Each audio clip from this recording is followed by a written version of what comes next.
Ladies and gentlemen, welcome to the Lucha Underground Luchador Spotlight. The last couple episodes, we've been covering guys like Jack Evans and Angelico. Angelico being our most recent episode. And today, we are going to talk about the team that Angelico had some of his most memorable moments against, that being the Crew. It's a team consisting of Cortez Castro and Mr. Cisco, and temporarily we did get Bale as a part of this team. So, John, what kind of praise do you want to heap on the Crew today? The crew's very interesting, right? Because their introduction into the temple, they were kind of like the hired guns of El Jefe, Dario Cueto. And of course, when And they were introduced, they had Big Zeke, Big Rick with them. yes, yes. So they had the muscle too, kind of like the heavy that rounded out the whole group. Right. And then, of course, that wouldn't be for long. They turned on Big Rick at one point. They burned his eye out hilariously with a cigar. And, they just went about doing their own thing. It's because they never really quite reached that point of like being so dominant in the tag division, probably like you would have anticipated when they first were introduced. You're probably like, oh, these guys are just going to run roughshod. That wasn't necessarily the case. However, I do believe the Crew is a very talented, well, I guess duo now, because as we know, Bale had a very unfortunate demise. But very talented duo, and I still think they could make active contributions in the tag team division, and I hope to kind of talk about that today. So I'm quite excited. Absolutely. So, as far as their season one goes, you already mentioned they debuted at the very end of episode one with Big Rick, and the three of them just kind of destroyed Johnny Mundo and Prince Puma, and that was really kind of their first feud was with Johnny Mundo and Prince Puma. That was their first match. Was the two of them, not including Big Rick, against the two of the guys I was talking about, and they had quite a few matches, I feel like, with those guys, but I don't think they ever really won anything against them, did they? No, I don't believe they did. No. And then really, their first 9 episodes, they were just kind of generic bad guy heels, um, leading up to the point that Big Rick starts calling out. Well, and again, I said the first 9 episodes because episode 9 was when the champion got crowned. And then after that, we got to a point where Big Rick was calling out the champion and saying that, yeah, I'm going to come after the champion no matter who gets in my way. And when he said that, when he said no matter who gets in my way, he made sure to really emphasize that he was including the members of the Crew in that statement. And that was not a great decision on his part because they ended up turning on him, attacking him, and like you said, burning his eye out with a lit cigar. Exactly. They were just like, you know what? Screw this. We're going to take the power in our own hands. We're not going to be threatened by Big Rick. They take him out. Of course, the rabbit hole does go a bit deeper than that because we would learn later that it seemed, at least, that El Jefe ordered the hit because he Yeah. was doling out cash. Of course, this is something that he would vehemently deny later when he comes face to face with his sins. But yeah, so it really does show you kind of the interior workings of El Jefe's whole infrastructure, his network, which I found Yeah. interesting. Absolutely. So then the Crew kind of, I think that this was the point that they did add Bale, and he just kind of came out of the crowd randomly, and they decided to keep him around, I guess. Yeah, he emerged, if you remember, in the triple threat ladder match between Mundo, Big Rick, and Puma, Yeah. and he tried to help Big Rick get the win. Of course, obviously that didn't happen, but that was when Yeah. he emerged. Yeah, I remember he was there for the 3-on-1 beatdown on Big Rick. It wasn't just Cisco and Cortez beating down Big Rick. Right, right. So that was worth pointing out. But then, really, they kind of didn't have a ton to do. I mean, they basically feuded with Big Rick for the next few episodes because the whole story was Big Rick and Sexy Star wanted to get at them. What did they do? Oh, that's right. It was the big match against it was Sexy Star, Pimpy, and Mascarita, and they took Pimpy and Mascarita out, and Sexy Star wanted revenge on them for that. Exactly. Yeah, because according to, of course, Dario Cueto, Pimpinella Escarlata and Mascarita Sagrada and Sexy Star, I think he considered all three of them to be freaks, and he wanted them out of his temple. Right, right.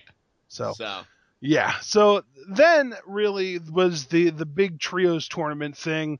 They didn't actually have to participate in the trios tournament, but they were kind of the final boss of the trios tournament against Team Havoc, who won the tournament itself. But again, come up short because Team Havoc is just amazing. Yeah, very interesting booking. Again, you look at the crew, their introduction, their privilege, and all of this, and you'd think, wow, they are going to be the epicenter of the tag division, or I really should say the trios division. And that really wasn't the case because, I mean, Lucha Underground kind of swerves you. You know, they're kind of waving at you with their left hand while they're decking you with the right, thinking, oh, well, the crew's just going to pick apart Team Havoc. They're going to get the gold. You know, very basic babyface heel kind of storyline. And Team Havoc, though, still prevails, so the crew was not able to get it together that night. Yeah, I mean, really, it's one of those things, like you said, with the waving your left hand and then decking you with the right. They debuted the crew in a way that led you to believe that these guys were going to be legitimate contenders, and their actual, like, throughout the entire season, that kind of initial feeling about them was proven completely wrong. Yeah, absolutely. Very quickly. I'd say, like, honestly, if we're being fair here, I'd say that notion was completely dispelled by the next episode after their debut. Because, again, to your point, they lost that tag match with Mundo and Puma. So it's like, oh, you've got this muscle, but when push came to shove, they lost. Right. So it's just very interesting, the handling of the crew. And I'm not saying that positively or negatively. It's just, it's so contrary to what you're used to with heel factions. And I think it's just really interesting to take note. Yeah, absolutely. And I think too that the the purpose of the crew isn't necessarily to be that legitimate, like they can beat any team 2-on-2 or 3-on-3 or whatever it is. Right. I think it's just sort of like they are around to, like, you could say that whatever the opposite of keep things in check would be. Like, they're around for the purpose of causing chaos. They're there because they are really good at just kind of changing the playing field, and they aren't necessarily the best at winning matches on their own, but they're really good at helping whoever they decide to help to win matches. Right. Right. And that's, I mean, we saw that towards the end of the season, but we'll get to that after the whole trios tournament thing. Obviously, then they had the 2-on-2 match where it was just Cisco and Cortez versus Angelico and Son of Havoc, and they won that match, which would lead to them getting the ladder match against Team Havoc for the titles, which they again come up short. So again, we're noticing a pattern here. I think you'd be hard pressed to see the crew win multiple matches in a row. They never really had a winning streak. Yeah, no, they never really did. It's They not never that they really never won matches. It's just that when they did, they never really followed up on it. exactly. And again, like that's just the intriguing point. You've got the backing of the boss himself, and yet when the lights were on bright, when you had like these big money matches, like in this case in point being the trios titles, you always came up short. It's just it's so interesting to me. But yeah, never really got on that roll that you would have expected them to. Yeah. So then, really, after that, they were just kind of caught up in what feels like a little bit of a limbo, wouldn't you say? Yeah, absolutely. Yeah. So eventually, we would get to them kind of teaming up with Chavo Guerrero because Chavo demanded protection in Mexico 24/7, and the answer to that Cueto had was, "Oh, well, I'll give you the crew."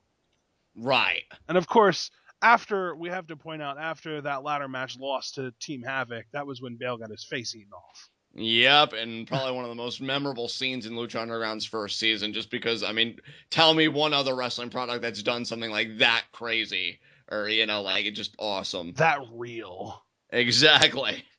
Yeah. Oh, man. Yeah, so then obviously they ended up teaming up with Chavo, and the three of them, and by three it's Cortez, Cisco, and Chavo, and the three of them end up teaming up on Blue Demon Jr. in a match that Chavo demanded from Cueto as a part of their deal for him bringing Black Lotus to him.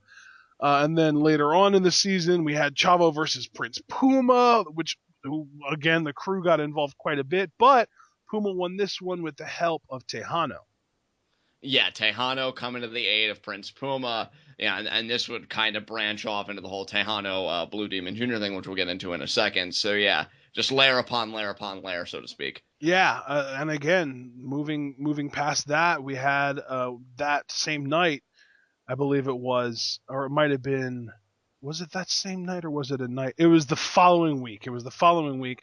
Tejano cut that promo about how he's never been nice, but he's always been Mexicano and that kind of thing, and the crew attacks him. So the crew now is targeting Tejano. Blue Demon comes out, and again, we get the big Rudo turn for Blue Demon Jr. He's targeting Tejano now too, so he and the crew are kind of compadres at this point, right? Exactly. Yeah, he's definitely joined up with them, and now they've kind of combined their forces here. Right, and then in episode 37, we had Johnny Mundo versus Tejano, and the crew attacked Tejano again, but El Patron came out to attack, and yeah, we had a little bit of, because it was the crew and Johnny Mundo all teaming up on Tejano. El Patron comes out for Mundo, Mundo bails, so it ends up being Tejano and Patron versus the crew, Right. which they, obviously, it's Tejano and Patron, so they're not going to do too well. Exactly. And then the final appearance of the crew, they were all decked out in blue, and it looked awesome at ringside for Blue Demon Jr.'s match with Tejano. Yes, which Blue Demon Jr. did get the win in that match because Pretty dominantly. yeah, pretty dominantly because if I remember there were no rules, so the crew, well, this newly formed crew, what I called Crew 2.0 in past recordings, they Crew pretty much 2. did their thing. Yeah, Crew 2. And they pretty much did what you'd expect them to do. The numbers game proved to be too much for Tejano. Tejano comes up on the short end of the stick for this one. Absolutely. So that was the crew season 1. Now let's talk about their season 2.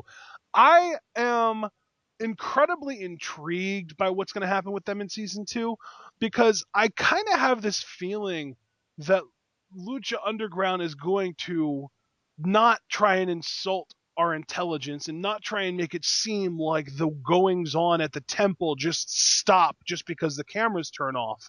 I feel like Cueto left, and in between season 1 and season 2, a lot of stuff probably happened that we're going to need to catch up on in season 2, including what I would imagine was the crew needing to find their footing without anybody paying them off.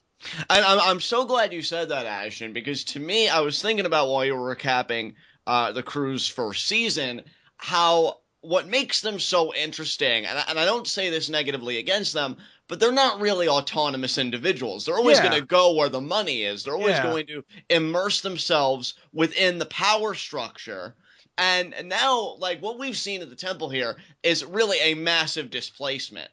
And really, we saw from the Lucha Underground Facebook like Katrina's name on the door now. And what I find so fascinating about that is, the crew's running with Chavo now. Chavo was answering to Dario Cueto, but now Cueto's gone, and Chavo hasn't had the best history with Katrina and Mil Muertes, or this Legion of Death, as I'll call them.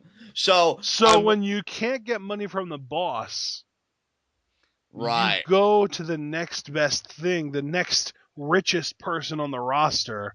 What if they're getting orders now from Davari? And that very well could be, because my thing is, I can't see the crew, again, with Chavo leading at the helm, because he was given these guys as protection, answering to Katrina Mil Muertes, given Chavo's history with that group. I can't see it. Another option I just thought of, what if after Cueto left and the crew realized that they weren't getting paid anymore, what if they went with Chavo to Mexico? The whole point of them being with Chavo was so that he would have round the clock protection in Mexico. That is true. So what That if is those true. 3 guys, and maybe even those 4 guys, if you want to toss Blue Demon Jr. in there, what if all those guys went down to Mexico and just started like a Mexican mob together? Okay, so now I like where you're going with this, right? I'm liking where the train is going, but my question is, do we account for this time through vignettes? Can we even Oh my expect for God, the templates to? absolutely. So, Videos, sure, yeah. I mean, you got to show it.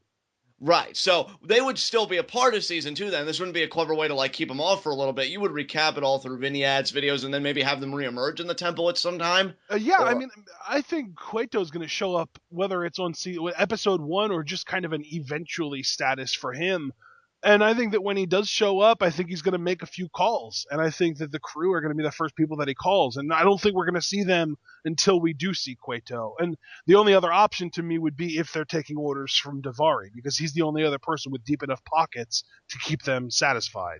But you and me then can agree with everything that you're saying. You and me are in agreement then that you don't see them answering to Katrina or the Legion of Death, as I'm No, calling them, in this no. country. Yeah, I'm the same way. So Although I it would be very interesting if they would, because then they're not necessarily getting paid in money; they're getting paid in threats, or I guess lack of threats. Because you yeah, would imagine that if it was Katrina and those guys, they would just be like, "Hey, yeah, we're not going to pay you, but if you don't do it, you're not going to live."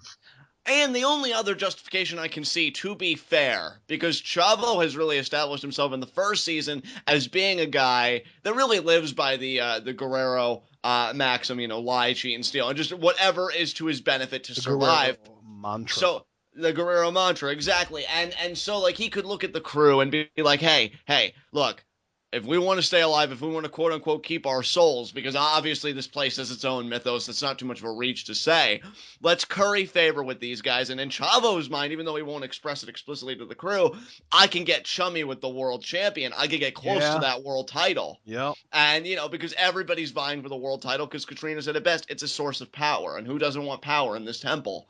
So I See, could see it these are that my way. favorite episodes of Luchador Spotlight, where we have no freaking clue what these people are going to do in season two, but we just kind of work it out as we go.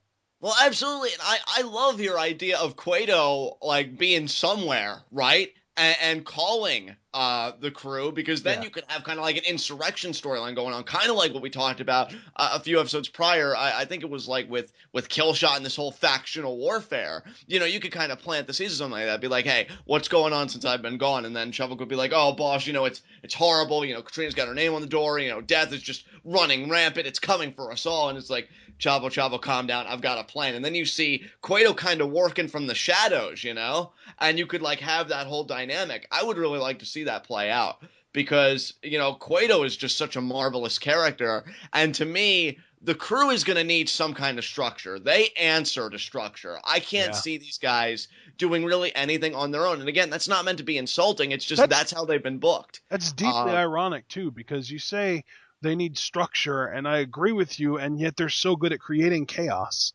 Exactly. Exactly. But it's chaos within an established order. The problem is if they really want structure, they've either got to go and find Cueto, or maybe they wait for him to find them, Right. or they swallow their pride and they march with death, in which case, I mean, how are Blue Demon Jr., how are Chava, how are all those personalities going to take it? Because think about Blue Demon Jr.'s with him too, and I didn't even really think about him. You want to talk about somebody that has a bad history with Mil Muertes? I mean, good God, man, like put Yeah. him Well, Mil down. Muertes was brought in to retire Blue Demon Jr. Exactly. So to me, I think the most interesting part about the crew's story, and again, I know I sound like I'm really taking the piss out of these guys, but it isn't even the crew themselves. It's the antagonism that arises with the absence of Dario Cueto and Chavo really going to have to take the reins with this group that he was given by Cueto. Like, okay, he's no longer here. We have to answer to me, and I've just got to think on my feet to survive. Because that's what makes this so fascinating for so many people is how are they going to survive, and how are some even going to thrive under this new hierarchy, under this new power structure. And it wouldn't surprise me if the crew were actually one of the first people to really get sucked up, because I mean, as we saw with Bale, strength in numbers really doesn't mean much when the opposing power is just so great. So I don't know. And as far as what they do this season, I mean, we kind of talked about it a few episodes back. I would have the crew, Chavo and Blue Demon, kind of doing their own thing as a faction, maybe getting in trios title contention once or twice. But as far as what they do at Ultima Lucha, that's really a head scratcher. See, because I'm torn between either throwing them in a multi-team kind of trios tag title match, or if you really want to highlight the trios division, you have one title match and then you have another match that would be like a number one contendership match, and you'd put the crew in the ladder matchup, trying to earn contendership. And ultimately, I would have them come up short because, as we established through their season one, these aren't guys that really win the big matches. So I would have them lose to whoever their opponents were. But yeah, man, I really don't know what to say about the crew. So, I mean, what about you though? Because you kind of worked out some ideas. Where does that lead you for their second season?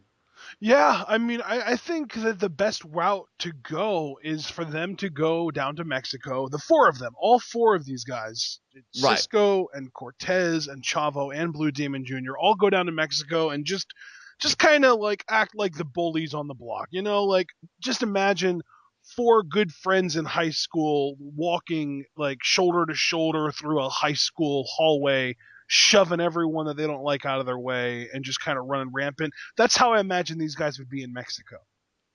And you know what, too? I would love to see what you're saying, right? Because first of all, it would be so different, which fits right in line with what Lucha Underground's been doing from the first season, because they always like to innovate and push boundaries. But I would love too if they had things so good in Mexico that when Cueto comes calling, Chavo would be like, Dario, we're not really feeling it, man. We've got a nice little niche here in Mexico. You're really gonna have to sweeten the pot. And then like Cueto's really gonna have to pay out big, not just in money, but maybe like, okay, if you guys do this, the crew, you get a trios championship match. Chavo, maybe you get this championship match. Like, I would really like to see that power play. I would like to see them kind of thrive in Mexico, making it more difficult for Dario or anybody that wants to kind of manipulate their services for themselves. Yeah. That'd be interesting to me. Yeah, I completely agree. I think that they should really just kind of like I mean I even said form like a Mexican mob. Obviously Right. that's taking it to the next level, but that's kind of what Lucha Underground does. And Ashton, something I wanted to ask you or kind of talk about with you, and I'm glad I remembered it here. Just 1 second. I want to ask you a question. Sure. Have you ever seen the show John Benjamin Has a Van? No. I know you're a big fan of H. John Benjamin, so I didn't know if you'd seen it yet, but the first episode of that show, John Benjamin shoves one of his friends across the Mexican border without his passport. So there's like this whole gag that like he crossed the border, he can't come back into America unless he has his passport, and then he just leaves him there. And so this guy whose entire life is in America now is an illegal alien in Mexico. And he ends up making this great life for himself. Like he gets married and he has a kid with this woman, and like that's kind of how I imagine the crew being. Like they are survivors. These are guys that might not necessarily be, the best wrestlers or the best, you know, negotiators, obviously, or anything like that, but they are just survivors. And I think that if you put them in Mexico in a situation where they can either survive and potentially even thrive or just not, they're going to survive and again, potentially even thrive. Yeah, I'm really loving where you're going with this because, like I said, what I just thought of, and I wanted to kind of talk about it here. If Yeah. you're the crew in a kayfabe context, honestly, I'd be elated that Dario upped and left, specifically that he upped and left with that monster Matanza. Like, if I know that Matanza's gone, I have just breathed the biggest sigh of relief because I watched that monster eat Bale's face.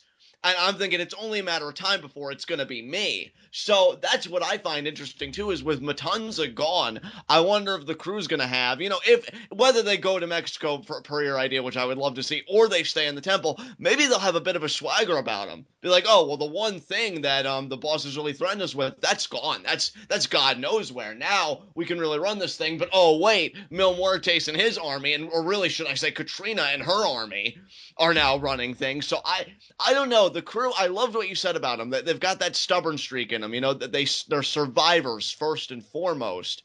But I gotta wonder now, knowing that Matanza's kind of out of their path, what new motivations or ambitions are going to arise in the crew. Because really, what we've been saying throughout this whole recording is that there are guys that'll submerge themselves in any pre-existing power structure. They're not really autonomous individuals. There really isn't a sense of individuality. It's funny. I'm glad that we grouped the crew together because the way that they've been booked, that it really is just one singular entity. Yeah. There aren't really any distinct personalities or anything. Yep. So maybe that could even be, I mean, hell, we've talked about so many crazy possibilities in Lucha Underground, bro. I don't even feel embarrassed or abashed about saying anything anymore. So maybe in the second season, you even have some distinct characteristics kind of arise with this kind of power vacuum that has resulted here in Death taking the reins. Maybe Cortez Castro is just like, whoa, wait a minute. I'm not down with this. Maybe him and Chavo have a little bit of a struggle because Chavo's seeing this as an opportunity for himself. Maybe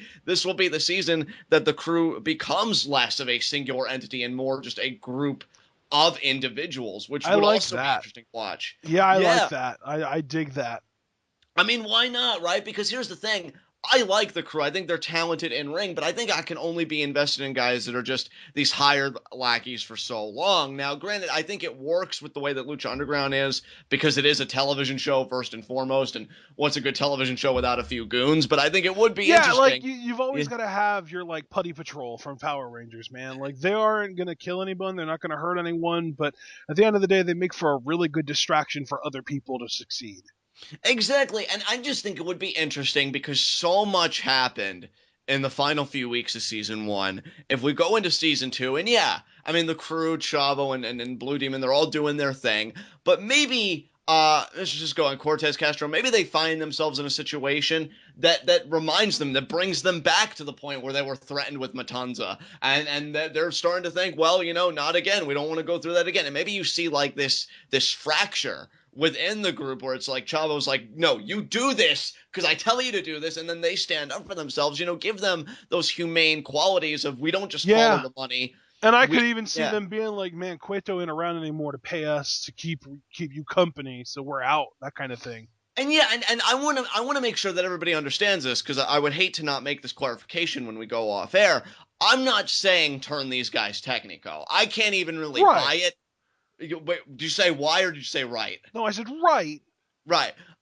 Because I see them generally as Rudo. I'm just Yeah. saying you can be a Rudo and still stand up for yourself, man. Like if I saw like Java was like, you after Mil Muertes, I'd be like, yeah, I want you to do me a favor. I want you to kiss my ass on that and I'll see you later. And then I'd walk. I'd bounce. I'd be like, screw you and screw your plans. I don't fit into any Well, of this. and again, you really the element of chaos gets introduced when the money goes away because the whole thing that's keeping these guys together is Cueto's money, and he left.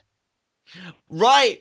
I mean, dude, can you imagine, since we're talking about all these different possibilities, the crew, maybe they have like an internal fracture with, Cortez Castro, Mr. Cisco, and Chavo and Blue Demon. Maybe Chavo and Blue Demon being perceived as like the legends. Cisco and Cortez Castro are just thinking to themselves, man, you ain't shit, because maybe they realize, hey, without us, they couldn't do the damage that they've been doing. And the crew, we've already seen two variations of it now. Maybe they go out, kind of like what you were suggesting with on Helico and Jack Evans finding PJ Black. Maybe they go out and they find their own man. Maybe even down in Mexico, maybe they're doing their own stuff that Chavo and Blue Demon don't know about. And they're like, you know what? We're tired of following the orders. It's time we started giving the orders. Because I can't see them following this path forever, dude. No matter how good the money is. Because sooner or later, they're just going to think, well, couldn't we do better than this? They're only really doing this because of us. So maybe that's something they could do too. Maybe just kind of instill a little rebellious streak in the remnants of the original crew and they just start their own thing. I don't know.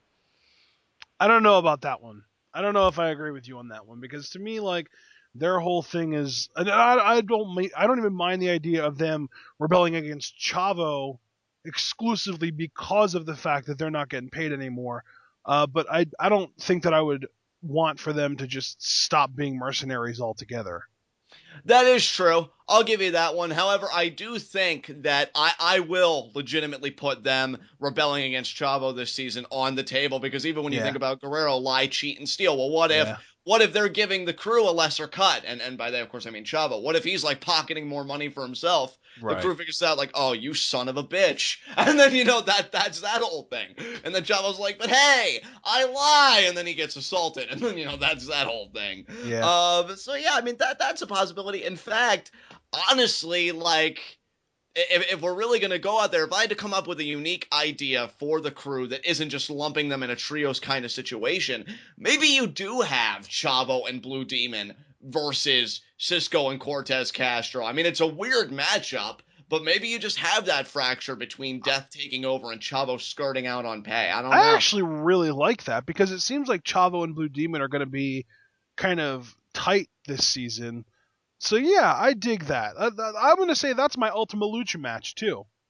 Yeah, I know that is my Ultima Lucha match because I wouldn't have that take place anywhere else. Because, dude, how I would do it then, if we're serious about this, I would just have Chavo consistently screw these guys out of their pay. I would have Blue Demon treating them like they're water boys or towel boys because of his legend status. Just Chavo and Blue Demon in their own ways, sticking their noses up at the crew or treating them like dirt. And again, it's not even them going technical. They're still scumbags. They're just scumbags with the one defining principle known as follow the money. We're Yeah. not getting our money. We're done with your ass. And Yeah. then, I would even make it, because the crew loves to be in that fighting environment. I would even make it like a Boyle Heights, I don't know, tornado tag or something like that. Really make it so that they can pound it in to Chavo and Blue Demon, just give them this beating. And again, I wouldn't have them go over because it's a big matchup and it seems to be their thing. They never really win the big matchup, but as long as they hang in there and they show like, hey, we're not gonna take this crap. Yeah, I think that works. So that is gonna be my Ultima Lucha matchup. Awesome. I think that's a great wrapping up point. What do you think? Absolutely, I got nothing else to say, brother. I'm spent on these guys. All right, ladies and gentlemen, it's been a fun episode of Luchador Spotlight talking about the crew. Next week, though, not. I mean, I saw there were a few predictions. I don't think anybody got this one right.